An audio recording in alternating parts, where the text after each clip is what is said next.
Countless games try to make you feel like a superhero, but SUPERHOT VR is one of the few that pulls it off in such a believable way. By slowing down the world around you until you move, it creates an awesome illusion that you're thinking and reacting at superhuman speeds as waves of faceless thugs charge.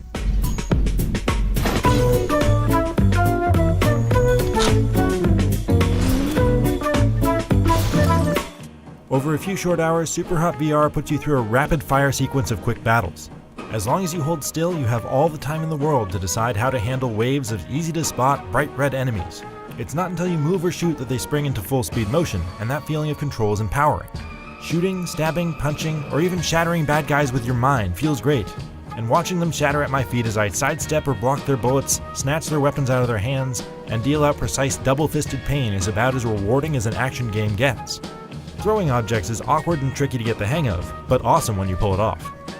Some scenarios are easy, letting you show off, but you're just as fragile as these glass enemies, which means some levels are pretty tough to get through because even one grazing hit from a bullet will end your run. Sure, it's frustrating when you repeatedly die near the end and have to kill the same 5 guys over and over and over again to get to the trouble spot, Groundhog Day style, but the quick respawns make it as painless as possible. SUPERHOT VR is a standing game that doesn't usually require you to move your feet more than a step in any direction or turn more than 25 degrees right or left.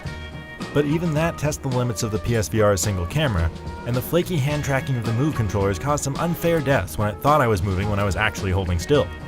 And it looks significantly sharper on the Oculus Rift and Vive than it does on the PSVR, but that's not terribly important in a game with such a low detail art style.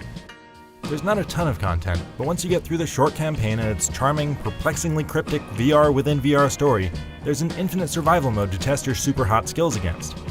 It's a great way to keep enjoying this amazing use of virtual reality, with a fantastically clever concept and thrilling action that makes me feel like a slow-motion ninja hero.